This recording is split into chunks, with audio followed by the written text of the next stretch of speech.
Welcome to the Creative Play and Podcast Network. Join us as we share our favorite RPGs, one-shot games, tabletop games, reviews, and convention panels. Sit back and enjoy the show. Hi, this is Kelly, aka Trixie from Ragnarok and Roll, a Scion to Ragnarok story, and Tilda Wimblewick from D&D Journey of the 5th Edition.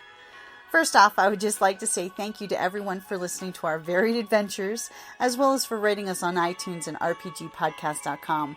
If you haven't rated us yet, we would greatly appreciate it if you could. And if you're looking for more ways to support our efforts, we are now on Patreon, a great site where you can help us continue making more podcasts, as well as some special surprises for our patrons. If you can, please look us up at www.patreon.com/cppn. Every little bit helps. And again, thank you for listening. We're going to go ahead and get started. My name is Sharon Skinner. I write speculative fiction for all ages, picture book up through adult, mostly fantasy, science fiction, a little bit of steampunk and paranormal. I'm also a book coach on the side, editor, and the regional advisor for the Society of Children's Book Writers and Illustrators here in Arizona. So if you're writing for kids, come see me and get more information about SCBWI. Hey y'all, I'm Beth Dolgner. I write paranormal fiction and nonfiction. My current series is the Eternal Rest and Bed and Breakfast Paranormal Cozy Mysteries. I tell people it's like Murder, She Wrote, but with ghosts in it. And I do have, if you guys are interested afterwards, you can come up here. I've got bookmarks as well as funeral home fans. I've got a funeral home in the book series, and a fan said, well, if you're going to have a funeral home, you got to be able to fan yourself at the funeral, so. My name is Heshe Leontess. I'm currently working on my first series, Plague Dog Inc. It is an occult psychological thriller series where magic causes madness. So this is fantastic to be back here in TusCon again. This is my second year attending, and I hope to have book 2 out sometime next year.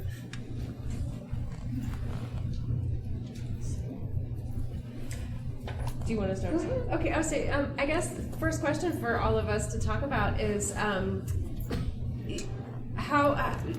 talk about the women in your books. I mean, do you tend to have female protagonists? Do they tend to be the focus of your books? And kind of give us an idea of what you are used to working with.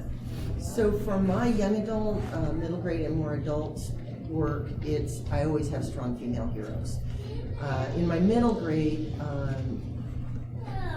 I also have, sometimes I have co-protagonists, so I'll have boy-girl co-protagonists, but I always write very strong female characters, willful, if you will. I have my colors and curses. That character is the teenager I want to have been growing up. She's all snark all the time, and she's just smart, and she's, and she's willful, and she figures things out badly at first, but she figures things out, and she's the character I want to have been growing up. So I'm all about strong female characters and having them as protagonists in my book. But I'd say that some of that is driven by the fact that one of the issues that I tend to write about, apparently, after about 4th or 5th novel was out, I realized I write a lot about mother-daughter relationships. I wonder why. You haven't met my mother. So I'm very much in that book. Do you want to? Yeah, sure. So I have a duo for protagonists, a gender question mark plague doctor and a female who is their maintainer, I guess you could say.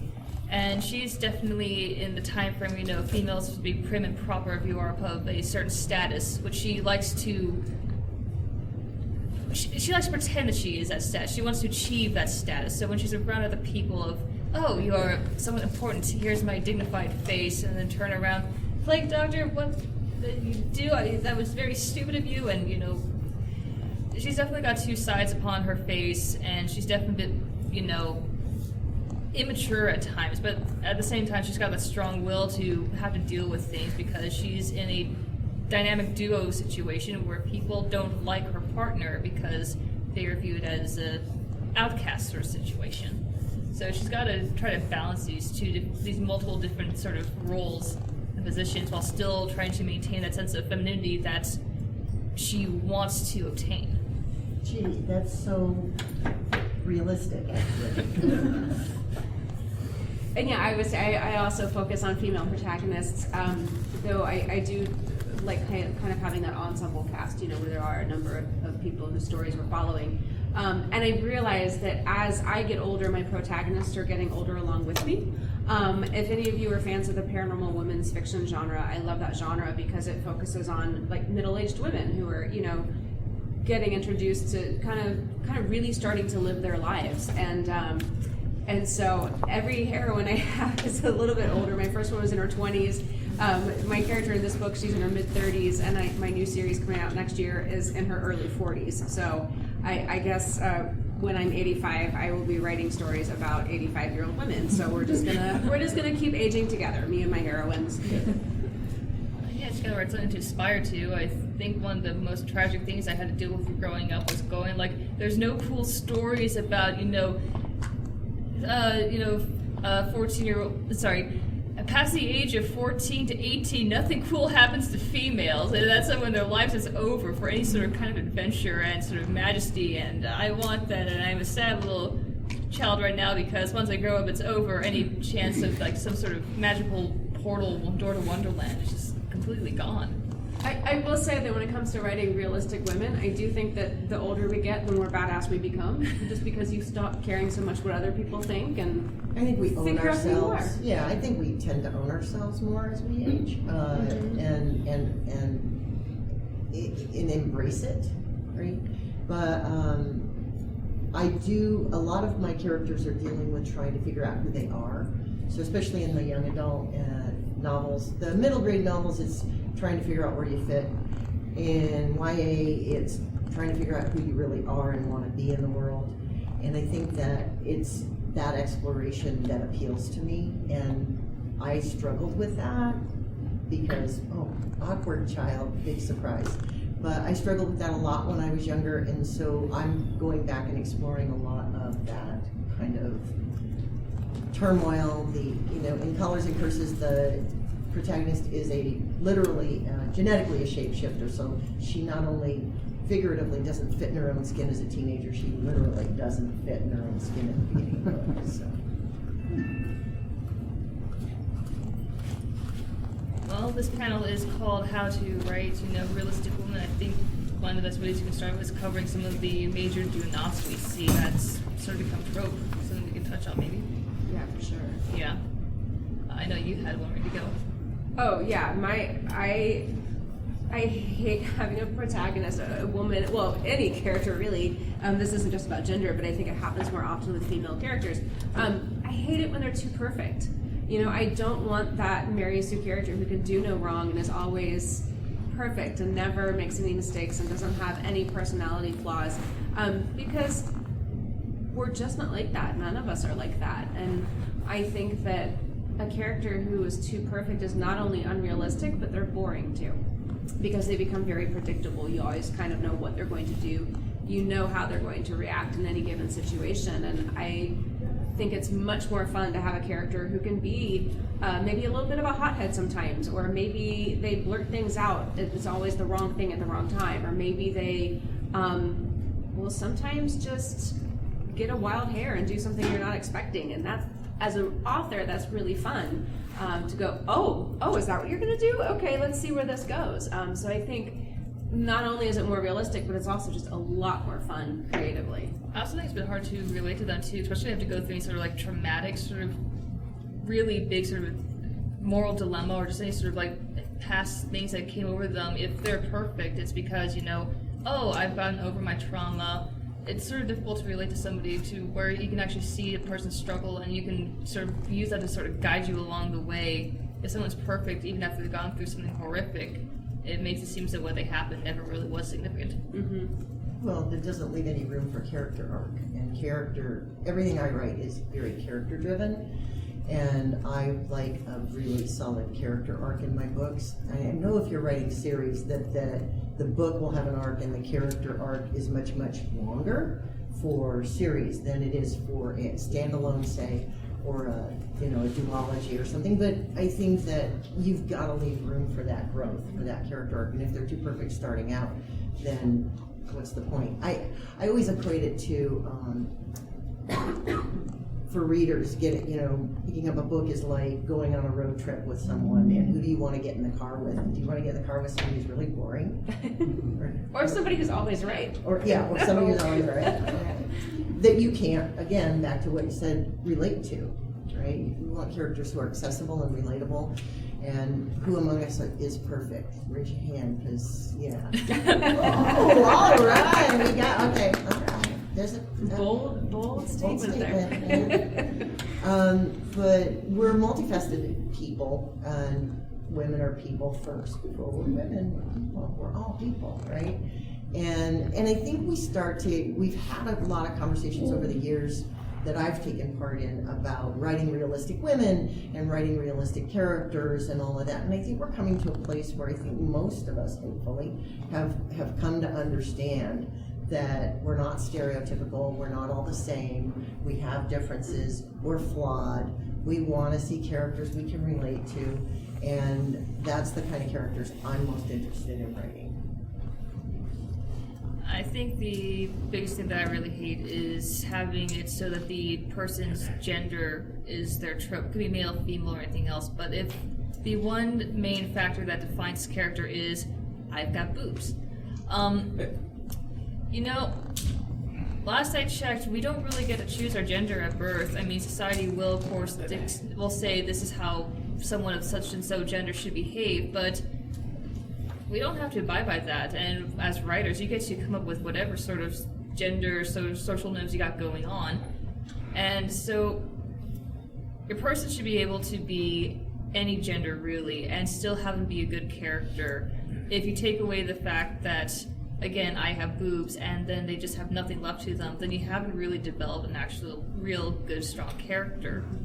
Because, again, now that we're at this point to where you could be whatever gender you want to be, and it doesn't quite matter because it's who you are that really matters. And I think one of the things that goes along with that is that she's a woman in a man's world is lazy. It's lazy writing. It's easy. It's been there. And you know what? Have somebody be a high person in the army and their gender. The fact that she's female, nobody cares.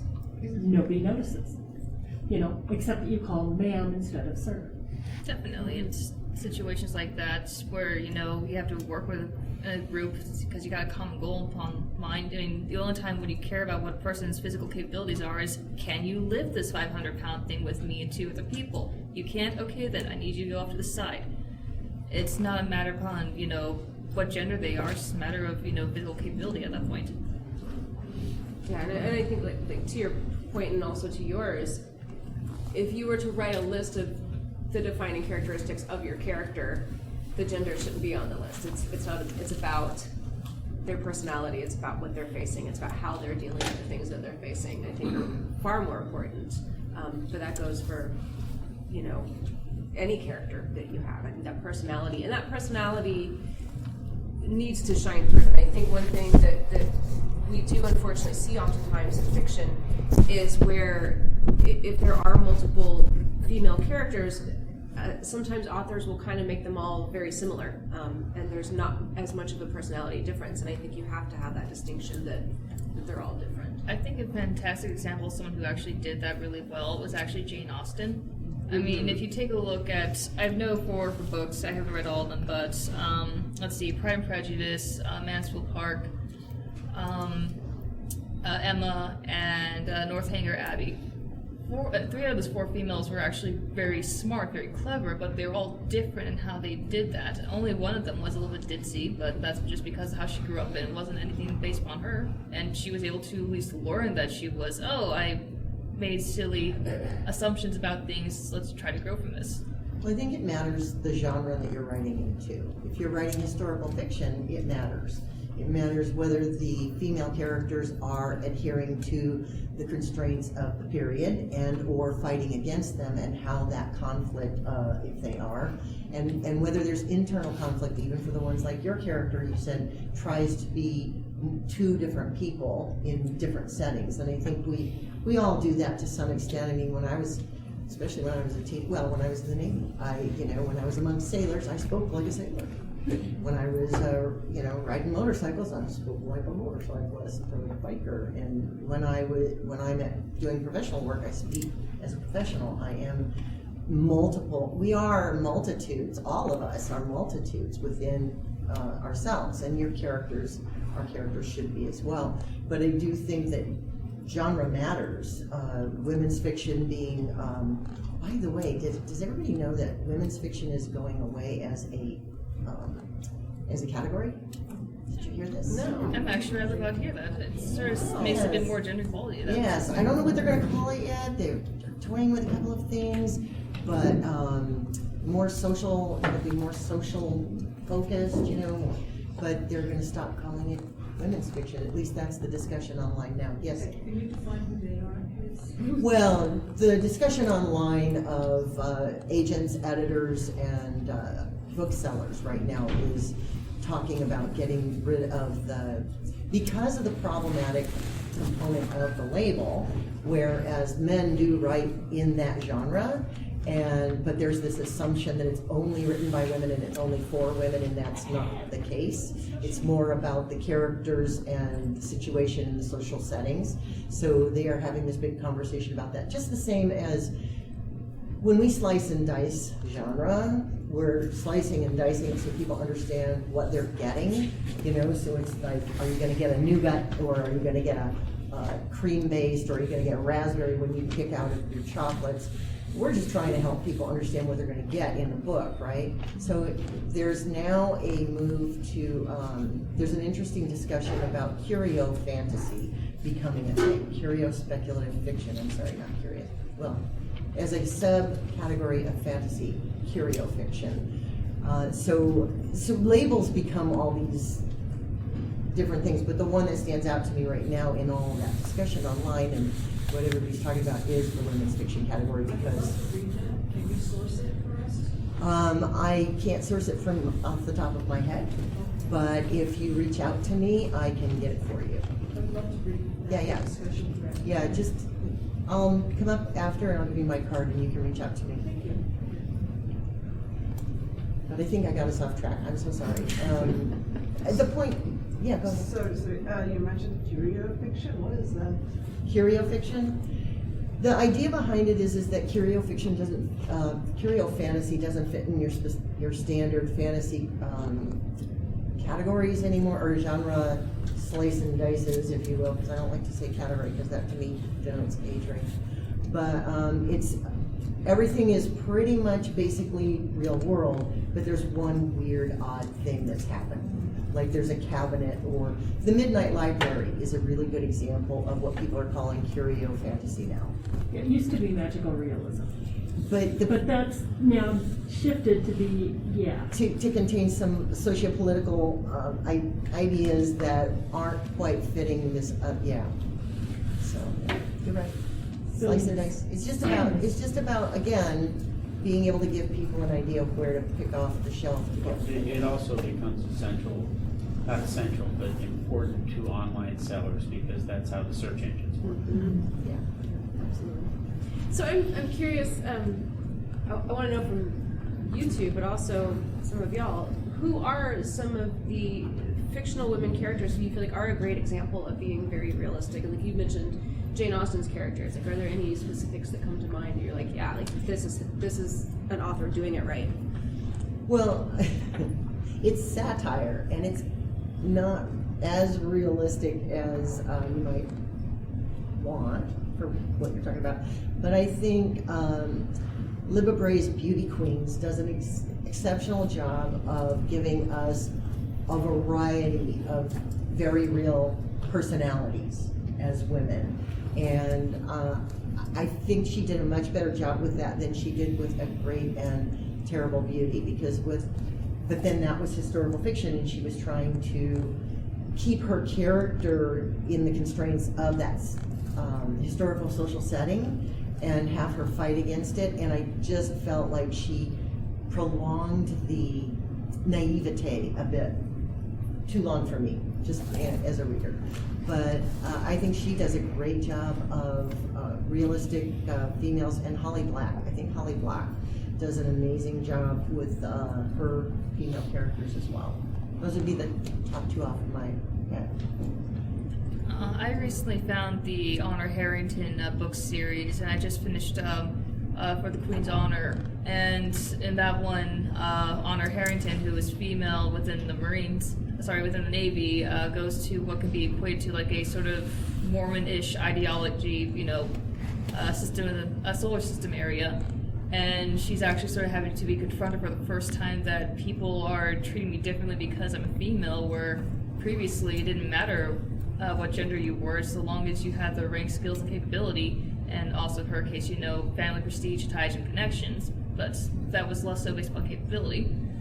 And it was interesting seeing someone who, while physically due to, just natural born traits, is actually really strong, really powerful, and has a good general sense of herself when it comes to her skills and capability. When it comes to herself as a person, she is actually all that confident.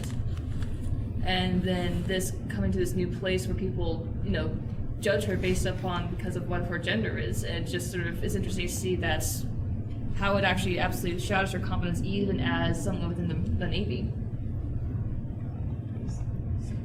I think for me, I'm currently obsessed with a series called the Emmy Rose Paranormal Mysteries, and for the life of me, I cannot remember the author's name, which is killing me. I'm sitting here trying to think, what's the name? But the premise is, it begins with Emmy comes home to her childhood home. Her parents have died, and she's been tasked with cleaning out the house. And it's a house where she went through a lot of scary, kind of traumatic experiences as a child. And so she's having to unpack all of that, all of these memories and all of these experiences and that trauma that she's still carrying with her, as well as grieving, the loss of her parents. And I just feel like the author deals with it in such a wonderfully realistic way, and like her emotions are realistically depicted without being overblown. It doesn't get overly dramatic. It's very nuanced, and so and the mystery aspect of the books is outstanding as well. It's just a really, really well done characterization. Have you seen the first book is Etiquette and Espionage? Gail Carriger. Yes, I love her work.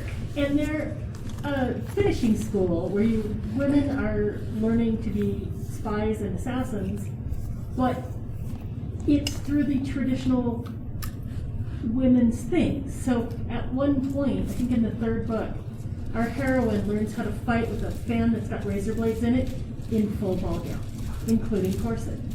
And I love that. I love that she just leaned into it. Yeah, she does great characters. Did you guys catch the name of that series you were talking about? What's that? What was the name of the series? The Emmy Rose Paranormal Mysteries, EMMIE. How about you guys? Is there like a particular character that you feel like is very realistically written in a book or a series?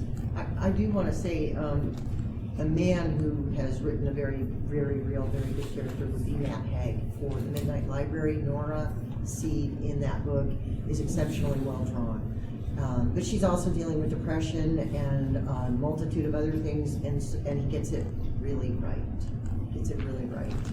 So I think we can all write real people, despite the gender of whom we are or who the characters are, if we focus on them being real people.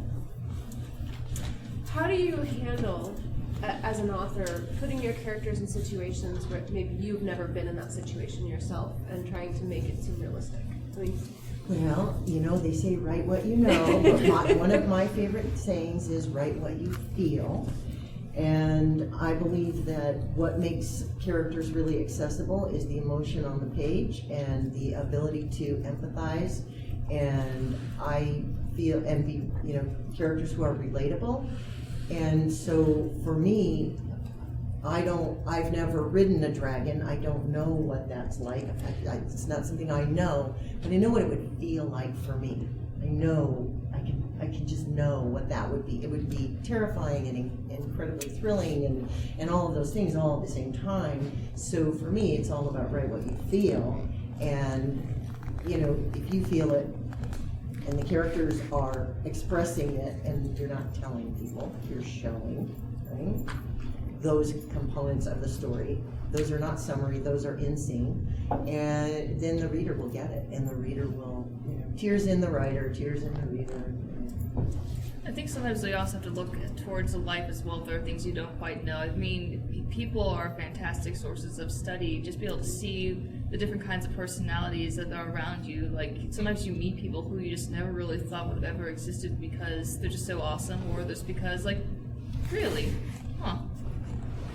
And, yeah, I've definitely taken a couple people who I have had the pleasure and sometimes displeasure of meeting, and I will definitely use them as a baseline to sort of help me get through characters that I personally would never behave in such a way, but this is real life, and I sort of wanted to pick that where I can. To make that even worse, I have a mug that says, please do not annoy the writer, she may kill you, or put you in a book and kill you, not the opposite way around. But I have used, because in paranormal cozy mysteries, you never want the murder victim to be somebody that you like. It always needs to be somebody you're like, yeah, they got what was coming to them. So I've used real life influences as like, we're going to inject some of those personality traits into this person. Well, and I think as we get older, and you were talking a little bit about, the maturity of the writer and the maturity of your characters, and I think we get exposed to even more people. Yes. There's a lot more opportunity for that. A lot more things, a lot more experiences, and a lot more people. And of course, if you don't know, do your homework, do your research. If you haven't sat around the table or had a conversation with the type of character that you are trying to write, then you should probably go out and spend time with people like that, or find people who can help you understand the types of characters you're trying to write. We don't want to write stereotypical characters. Those are not real people. I want to people my books, I assume you do too, with realistic characters, and the only way to do that is to stay away from stereotypes. And that brings us back to, I think we're getting away from, we are starting to see a movement away from that. You mentioned earlier that we're, I think it was you who mentioned it, that you want to see more stories where people just exist. And I think we're seeing a lot more of that, where it's not especially if you start reading kidlit, if you read kidlit, especially middle grade and YA, one of the trends that we're seeing now is we're moving away from issue books, where it's about my gender transition, or it's about my race, or it's about my culture, it's about my being an immigrant, or it's about, there are still those books, but those are not the majority of what's being published right now. The diversity of the writers and the diversity of the types of wonderful fiction and fantasy that we're getting is so broad, but we're getting away from the issue books so that people just exist. Real people in these wonderful books doing real things just because they're people. And I love it. Tamara Pierce, a middle grade writer, middle grade young adult, and her first book series, The Song of the Lioness, who our protagonist disguised herself as a boy, became a knight. She had red hair and purple eyes, and magic. And when she was writing, that was the thing. And she went back later and she redid the series with the young woman. Now that women have proven that they can do this, here's the young woman who goes through and doesn't disguise herself as a boy.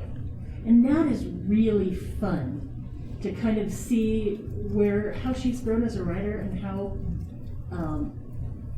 kids' literature is changing. Well, all literature, I think, to your point, but I think across the board we're seeing a lot more of that, which is really exciting. And I think that's the publishing industry is finally changing and embracing diversity, not as rapidly as maybe we would like, but it's happening. And we're seeing a lot more publishers who want to publish books by, everyone, for everyone, that reflect who we are as a culture and a species, rather than focusing on just a certain type of writer and a certain type of book. And that's a very exciting place to be in the world right now.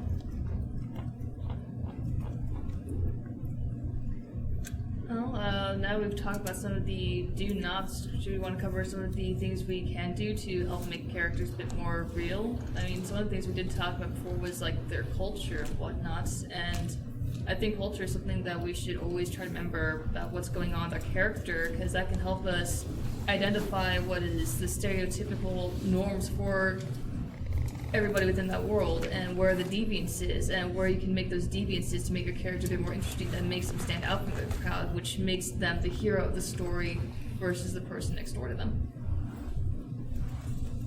One of the things that I did in The Healer's Legacy, which is my trilogy, my fantasy trilogy, it's about a young woman. The first book is about a young woman escaping from the local warlord. He's chasing her with an entire army of mercenaries. Her only edge is that she can telepathically communicate with animals. That's my fantasy component to it. So she's traveling with a large cat and a miniature dragon. Well, in the first book, she's in a patriarchal normed social setting, but she's fighting against that norming. So she is dealing with those kinds of issues.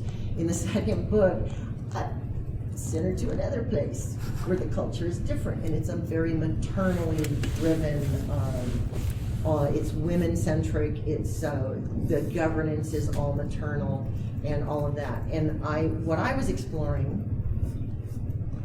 by the third book was the push-pull of the challenges in each extreme and the need for balance, I think, in our cultures. And I think the biggest reason that I wanted to explore that is because I grew up in a very patriarchal norm social setting, and I was a tomboy, because back then we said that was a word that we actually used to talk about girls who were good at baseball, really good at baseball, climbed trees, I had 4 brothers too, and we were all very competitive. But I think that one of the things that I wanted to explore was what would it look like on the other side of that. And my discovery was that, imbalance is imbalance, right? And I really think that I'm more of a humanist than a feminist, because I believe that we're all people first and all that other stuff is later, So I don't know if that answers the question. I think I went off on a tangent. That happens this time of day for me. No, it's fine. Well, you were talking about diversity earlier, and I think that is something that more and more authors are starting to really get right, where, we are seeing much more diverse casts. It's not just, straight women and men in these books. We're getting much more diverse characters, and I think that is something that's being done right, that we're seeing that shift where, And that's where I was going. So one of the reviews that I got on my second book in that series was a comment from a reader who said, not only did I need to read this book because it's a good book, but I also needed to read this book because there's a same-sex couple in it, and they just happen to exist in the world, and it's just, they're there. Like they are everywhere, right? Like they are in our world, and without calling attention to it, without calling it out. And they're integral to the story. They're important characters. They're not, they're not stereotyped at all, and they just are people in a relationship. And so I think I got that one right. So realistic women, it's a female couple. Yes, they do things. Is the publishers shifting with your attitude? Are publishers shifting with the attitude? Yeah. They're more humanistic. I think we're seeing that, yeah. Don't you? And that goes back to what happens in Kidlit will happen in the rest of the publishing industry. It tends to happen in Kidlit a little bit earlier in the curve for some reason. Don't ask me why, I don't know. There's no science behind it. We just, being somebody who writes across categories, I've watched this for years, that we see those shifts happening. And I will say that in Kidlit, we're looking for both mirror books where kids get to see themselves reflected no matter who they are, and window books where kids get to see other kids just being in the world so that they get that experience as well. And that's been a push for a number of years in the Kidlit industry, and that is happening. Again, not as fast as some of us might wish. It's a big ship, a little hard to turn quickly. but we are seeing that, and I think that now that you're starting to see more fantasy authors from all sorts of diverse backgrounds. Who is it? Lynn Chupico, who wrote, I'll think of it, but she's writing series, and N.K. Jemisin, who's writing wonderful fantasies.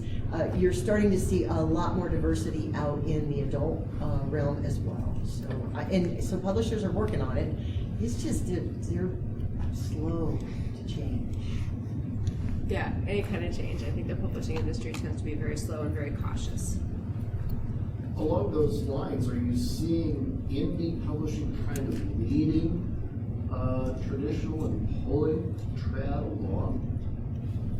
I'm going to say yes. I think so, because I think that certainly publishers are taking note of the explosion of indie authors and how popular those books are now. And I think one of the reasons they are popular is because they are willing to go outside kind of the standard tropes and the standard genres that we've been seeing.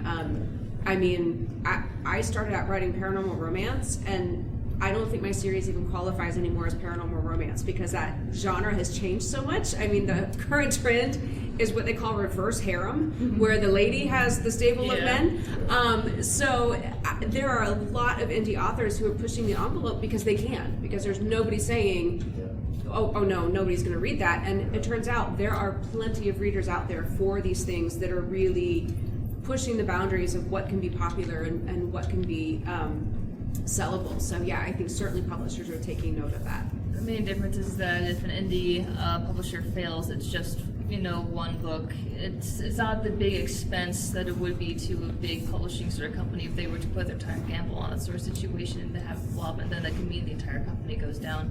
I'm not saying that the downfall is more or less upon one side, but because the big companies have to think about being able to maintain a sort of status quo of income, they have to be slower because they don't want to end up going under, and so they let all the indie publishers be the little guinea pigs. Well, but I will say, based on the court case recently, where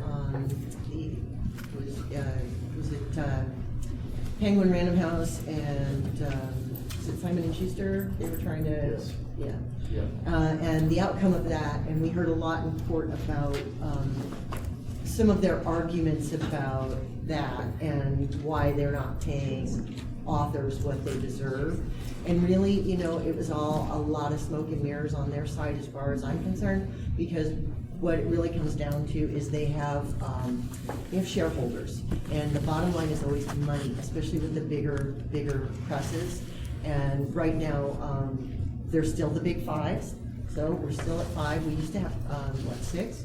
It's a big 5 now. They were trying to be 4, and the market share is huge. So what you're talking about, but they roll up. Times Warner owns a big chunk of that, and Disney owns a big chunk of that. And when you start to look at it, it really comes down to that bottom line of money, and they don't want to take a risk. Back to what you were saying, it's not even that that they would fail. They just wouldn't have the money to dole out at the level that they do, and so they won't take as big a risk. And you have indies, the publishing landscape is so wide open. You've got hybrid, you've got small traditional presses that are willing to open themselves up and take a risk on things that, hey, we're small, we can take a risk, that sort of thing. And you've got people who are independently publishing really good books, smart people. Some people are still publishing not so good books, but the really smart people are publishing really good books. They're getting well edited, they're getting good covers, they're getting people to help them format them, or they're having really good beta readers, or they have the kind of support network and you don't get that even at the big publishers anymore. You don't get editors who edit. Agents don't edit like they used to. Editors don't help your career like they used to at the big houses, for the most part. There are a few. Levine Carrito, he'll career drive somebody, but it's only if he thinks that, there's somebody he really wants to career drive. So it really depends on who you're with. But I do think that this whole publishing landscape, the change in it, has really helped drive the positive changes that we're seeing. Yeah, I think we certainly are seeing an example set for what is possible in terms of diversity and interesting new stories and new voices that we can And put out there. structure, new structure. People are exploring structure, like, and we're getting structure from translated books now, that structure that we as Westerners haven't been exposed to before, but we are now becoming exposed to and coming to appreciate in a way that, the old, it's gotta be a 3-act structure, or it's gotta be, we're not held to that anymore. And it's a pretty exciting time to be a writer. And a reader. And a reader, absolutely. Were there any topics that anybody here in the audience came here that they wanted to sort of bring up as a point of discussion? So, trying to figure out how to put this. So one of the people I follow on YouTube, she writes on the side, but she also she's very genre savvy, and she does trope deconstructions and it goes into history on it and stuff. But she, in her Strong Female Characters video, she talked about how when she first started writing, she only ever wrote one female character in the first story, and she found it really generic and hard to write females. And I thought it was really weird because she's a female, she's very genre savvy, I'm very genre savvy, I am also a female, and I didn't understand how writing a female, being a female, could be hard. And is that something you guys have ever come across or heard of other people having trouble writing, not even necessarily strong female, but actual legitimate female characters, believable females? Anne McCaffrey, I read an interview with her back in the day, and she said that she would write real women. And yet, when she would turn her books in, they would be mad at her because that's not what women are like. That for the fantasy audience that was presumed to be mostly, guys that like big boobs, her original, as written, female characters didn't work. And so here was a woman being told that her women weren't womanly. And the other piece to that too is that, again, going back to the fact that we're all people first and we're all multifaceted, and you are different than I am. Right. And you are different than I am, and you are different than I am. And you sit up, you look at us up here, and you can see that there are some major differences just in how we present in the world. Not only how we speak and how we walk and how we talk and who we are, but our internal experience is what makes us who we are. If you're interested in thinking about or digging more into the science behind character development, and Story Genius by Lisa Cron is a really, really good book.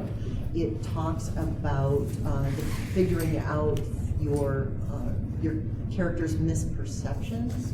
And I think that maybe what this person was dealing with, and I don't know the article and I don't know the person, but was that challenge of trying to make the character too perfect, or not being able to make them imperfect enough, or not having the confidence to write from herself into the story. Could you repeat that title? Story Genius by Lisa Cron, C-R-O-N. She's got a really good TED Talk about it, and she also wrote another book about the science behind, the brain science behind writing and reading, but I can't pull that up right now.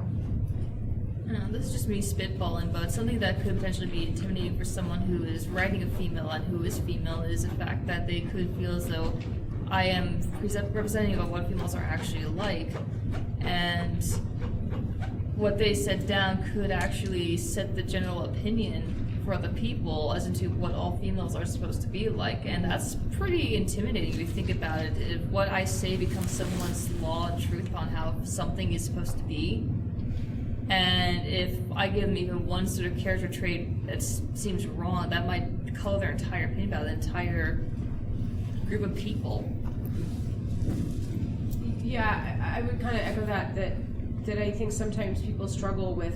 They're trying to put a female character into a certain expectation, to a certain box, and that's where they struggle, is making them realistic, but also trying to, kind of hit a checklist of, well, it's this genre, she's supposed to be this kind of woman, and that's where the struggle happens. And I had something after that, and it just totally right out of my brain. I was gonna say, for a writer, I think one of the absolute best ways to learn how to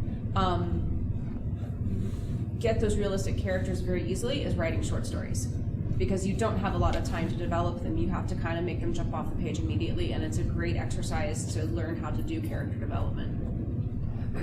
Do we have a question back there? I don't want to be provocative, but I just read this book, a bunch of tech papers on the role of the father, and so when they go through maternal characters, paternal characteristics, blah, blah, blah, and the upshot was there's no difference, okay? So that people are kind of what you said, so if I want to write a female character, am I limited to the fact that she can't be just as nasty as the guy? Oh no, No, not at all.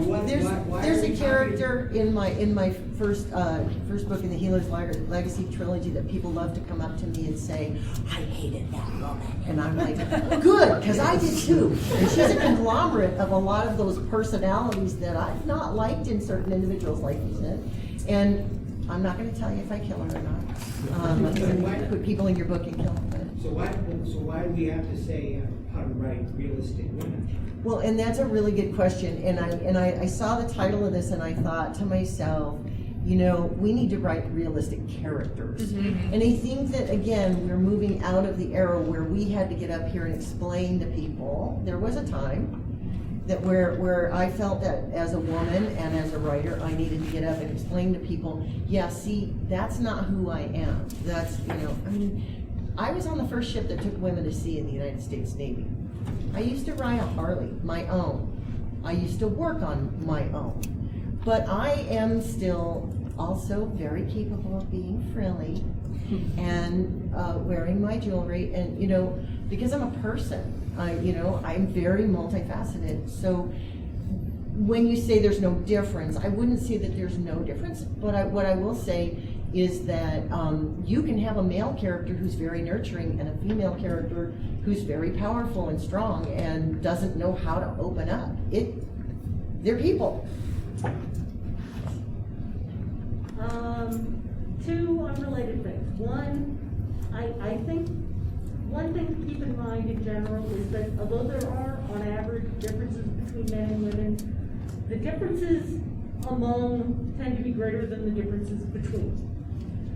And the completely unrelated thing, I've been watching YouTube videos of people mocking men writing women badly. And one thing that seems to come up a lot is guys who seem to be unable to describe women without describing their breasts. Yes. Well, you know what? There's literature out there. There are books out there for pretty much everybody, right? Anybody hear of dino porn? Oh yeah. Yes. Haven't read it, just to clarify, but I've heard of it. But it's real. My point being, there's books out there for everybody, and you've now got romance writers writing reverse harem books, and things like that. I mean, who am I to say that the books that you enjoy are wrong? I'm not going to say that. I'm going to write the books that I write, and that are the kinds of books that I want to read and have in the world. But if there are guys out there who still want to read stuff about women with big boobs, that's none of my business. But women want tall guys. Right. Well, you know what? That's what I'm saying. And reverse harems apparently. So. This is interesting because when I was in college and I thought I was going to be a writer, and I turned out to be, but I started out thinking I would start out as a journalist, right? So I took a journalism 101 class. This was in the 90s. And they had us do an exercise, and it was more prevalent then than it is now. If you go and try to do this, you probably won't see this, but then it was very prevalent. They said, here's your exercise. Go look at the tabloids, go look at the news, go look at anything that talks about men versus women. And when they introduce the female versus the male in the story, they'll start out with age, what they were wearing, what they looked like, and it was very, very common up until maybe 10 years ago. No, we still saw that really, Yeah. they could not stop talking about that. We still see it. We still see it. And So when they write about women, you still think about their looks. which brings us back to a lot of that is cultural.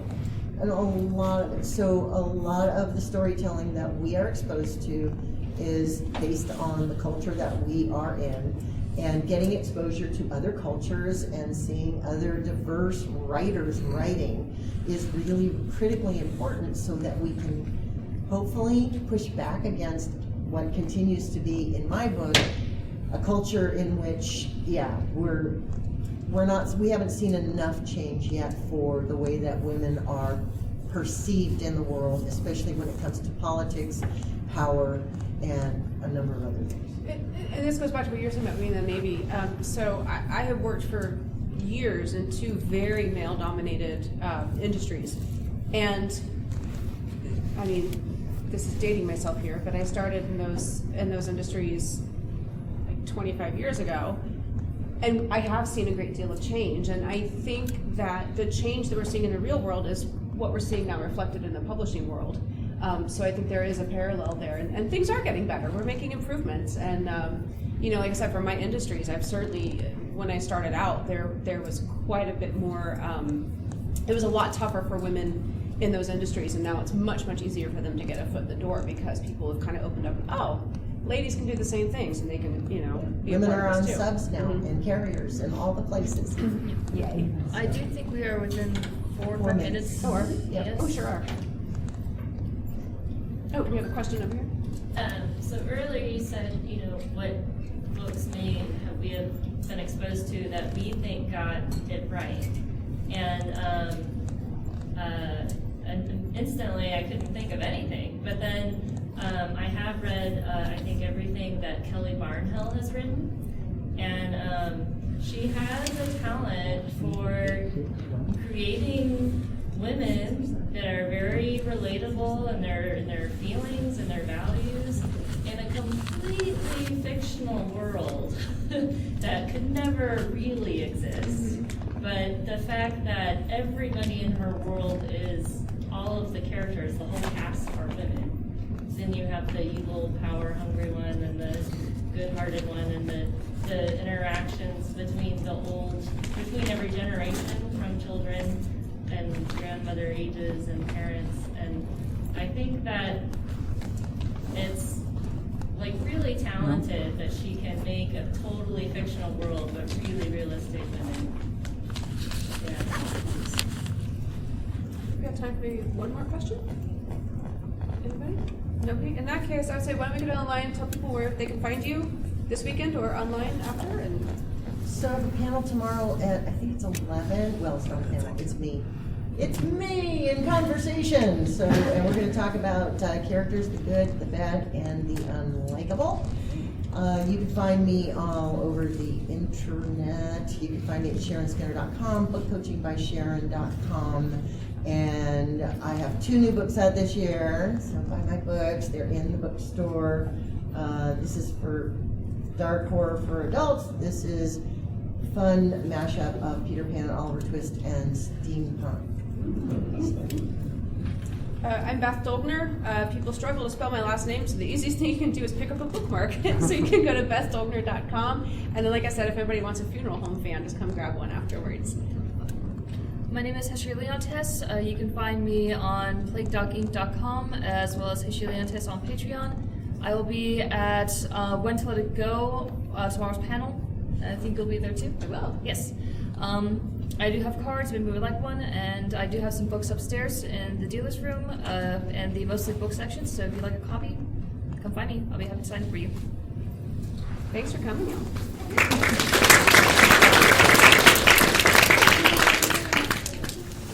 Thank you for listening to the Creative Play and Podcast Network.